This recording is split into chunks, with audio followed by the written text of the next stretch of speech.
नमस्कार, मैं हूं लक्ष्मी। बुलेटिन में आपका स्वागत है। मुख्यमंत्री मनोहर लाल गुरुग्राम पहुंचे, जहां वो बीजेपी जिला अध्यक्ष के साथ बैठक कर रहे हैं, जहां उत्तर प्रदेश और पंजाब में होने वाले चुनाव को लेकर चर्चा हो रही है। वहीं बैठक में प्रदेश बीजेपी के अध्यक्ष ओम प्रकाश धनखड़ भी मौजूद हैं।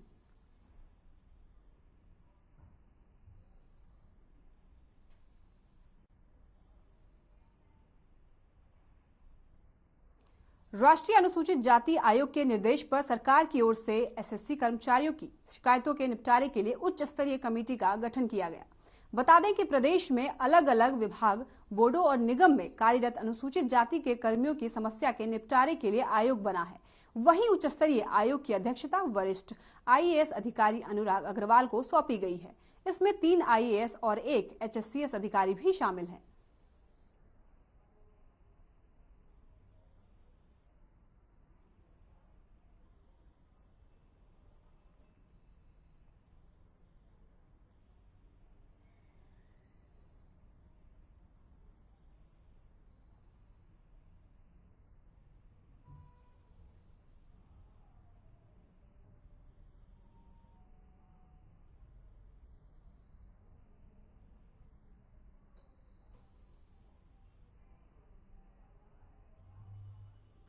कोविड महामारी को देखते हुए सरकार ने सुरक्षा के लिए अलर्ट जारी किया है। वहीं सिनेमाघरों और विश्वविद्यालयों के लिए नए नियम लागू किए गए हैं। साथ ही सिनेमाघर, मल्टीप्लेक्स और थिएटर 25% क्षमता के साथ खोलने की अनुमति दे दी गई।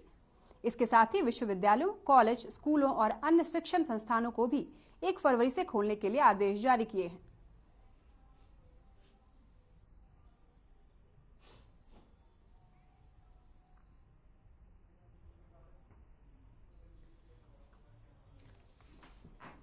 कोरोना महामारी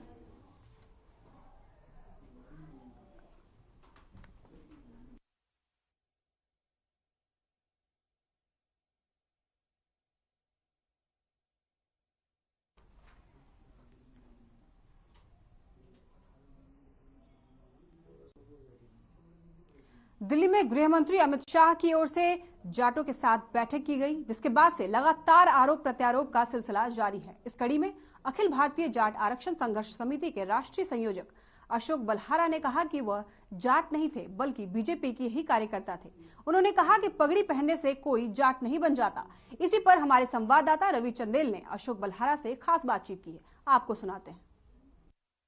दिल्ली में गृह मंत्री अमित शाह द्वारा जाटों के साथ बैठक की गई। उसके बाद से लगातार आरोप प्रत्यारोप का सिलसिला जारी है। इस समय हमारे साथ मौजूद हैं अखिल भारतीय राष्ट्रीय जाट आरक्षण संघर्ष समिति के राष्ट्रीय संयोजक अशोक बल्हारा जी। सर, ये बताएं किस तरीके से देखते हैं केंद्रीय गृह मंत्री अमित शाह द्वारा दिल्ली में जो है बैठक की जाती है, जाटों के साथ डैमेज कंट्रोल करने की कोशिशें की जा रही है, किस तरीके से देखिए, वो राजनीतिक लोग हैं और आज तो वो संवैधानिक पद पे भी हैं, गृह मंत्री भी हैं, और उनको ये भय सता रहा है उत्तर प्रदेश, पंजाब, उत्तराखंड के चुनाव की जाट समाज नाराज है। तो उन्होंने अपनी ही पार्टी के लोगों की मीटिंग बुलाई, कया प्रचार ये करवाया गया कि जाट समाज की मीटिंग है, ताकि लोगों में ये भ्रम फैल जाए कि जाट समाज नाराज नहीं है। जबकि वास्तविकता ये है कि इस तरह की मीटिंग का आयोजन पिछले लोकसभा चुनाव से भी पहले ही उनके द्वारा किया गया था, और उसमें हमारे लिए तो बिल्कुल पर्टिकुलर वायदा किया गया था कि जाटों को केंद्र में आरक्षण ओबीसी का, और हरियाणा में जो जाट आंदोलन के दौरान मुकदमे दर्ज वापस होंगे। परंतु दुर्भाग्य हमारा आज ये है कि दोनों में से कोई काम नहीं। नाम मात्र पे एक यशपाल मलिक का मुकदमा देशद्रोह का खत्म हुआ है, बाकी हजारों मुकदमे आज भी चल रहे हैं। तो इस तरह आज जाट समाज इस बहकावे में नहीं आएगा। और मैं जैसे पहले भी बोल चुका हूँ कि हमने सभी हरियाणा की खाप लीडरों से विचार विमर्श किया, अलग अलग संगठनों से विचार विमर्श किया, अपनी बैठकों का दौर चला करके हम इस नतीजे पर पहुंचे हैं कि हम अपने उत्तर प्रदेश, पंजाब, उत्तराखंड के भाई बहनों से जाट समाज की अपील करते हैं कि अपनी एक एक वोट बीजेपी को हराने के लिए इस्तेमाल करें, ताकि जाट समाज का केवल चुनाव के लिए इस्तेमाल ना हो। ये बताएं सर कि जाट आरक्षण के दौरान कितने जाटों पर जो है मुकदमे दर्ज हुए और अभी तक उसका क्या स्टेटस है? कितने मुकदमे जो है वो अनट्रेस हैं? क्या कुछ कार्रवाई हुई है, वापस हुए हैं मुकदमे, नहीं हुए, उसके बारे में थोड़ा सा विवरण दें। हमारे 2000 से भी ज्यादा 2105 मुकदमे दर्ज हुए थे, 1100 अनट्रेस गए थे जो आज भी चल रहे हैं। परंतु जो मुकदमे सरकार ने वादा किया था कि हम खत्म कर देंगे, वो आज तक नहीं। केवल एक ही मुकदमा आज सब लोग ट्रायल फेस कर रहे हैं, या ऑन मेरिट पर कोई अपने अगर झूठा मुकदमा था बरी हो गए, वो नाम मात्र के लोग बरी है, वरना हजारों आदमी आज भी अदालतों के चक्कर काट रहे हैं। ये बताएं कि जिस तरीके से अगर हम बात करें किसान आंदोलन की, किसान आंदोलन के बाद से लगातार एक बड़ा चेहरा जो उभर कर सामने आए थे गुरनाम सिंह चड़ोनी हरियाणा की बात करें, उसके बाद राज्यपाल जो पंजाब से, अब ये दो नेता जो हैं किसान नेता, वो अब पंजाब में चुनाव लड़ने जा रहे हैं। इनको संयुक्त मोर्चा ने अलग कर दिया है, किस तरीके से देखते हैं, आपकी अपनी क्या राय है जाटों को लेकर?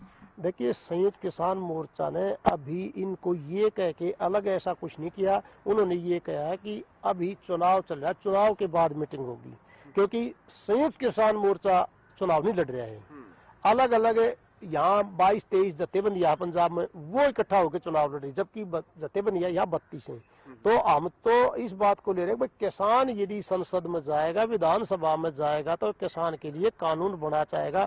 और हम जो अब हमारे से जो कमियां रह रही है, हम सभी के और भी आगे काम करेंगे। मैं सब किसान इकट्ठे होकर चुनाव लड़े, हमारी तो ये मंशा है। बहुत बहुत शुक्रिया। तो ये थे हमारे साथ अखिल भारतीय जाट आरक्षण संघर्ष समिति के राष्ट्रीय संयोजक अशोक बलहारा और उनके साथी, जिन्होंने कहा कि दिल्ली के अंदर जिस तरीके से बैठक जो है वो जाटों के साथ गृह मंत्री अमित शाह द्वारा की गई, वो जाट नहीं थे बल्कि उन्हीं के पार्टी के कार्यकर्ता था। साथ ही उन्होंने कहा कि आगामी 1 फरवरी से वो भी किसानों के साथ कंधे से कंधा मिलाकर यूपी मिशन, जिसके तहत वो भाजपा को हराने का कार्य करेंगे, ये शुरू किया जाएगा। चंडीगढ़ से हर खबर हरियाणा के लिए रवि चंदेल के साथ कैमरामैन किशन की रिपोर्ट। मुख्यमंत्री मनोहर लाल गुरुग्राम पहुंचे, जहां वो बीजेपी जिला अध्यक्षों के साथ बैठक कर रहे हैं, जहां उत्तर प्रदेश और पंजाब में होने वाले चुनाव को लेकर चर्चा हो रही है। वहीं बैठक में प्रदेश बीजेपी के अध्यक्ष ओम प्रकाश धनखड़ भी मौजूद हैं।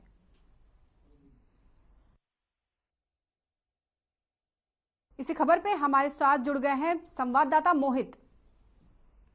क्या कुछ अपडेट है इस खबर पे मोहित?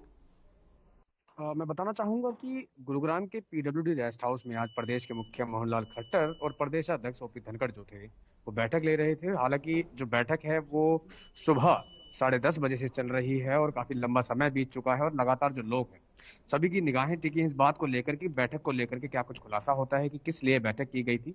हालांकि कयास लगाया जा रहा है कि इस बैठक को करने के पीछे यूपी और जो पंजाब में जो चुनाव होने, विधानसभा चुनाव जो होने, उनको लेकर के जो है किस तरीके से काम करना है कार्यकर्ताओं को, जिला अध्यक्षों को, उन सभी बातों पर चर्चा की जाएगी।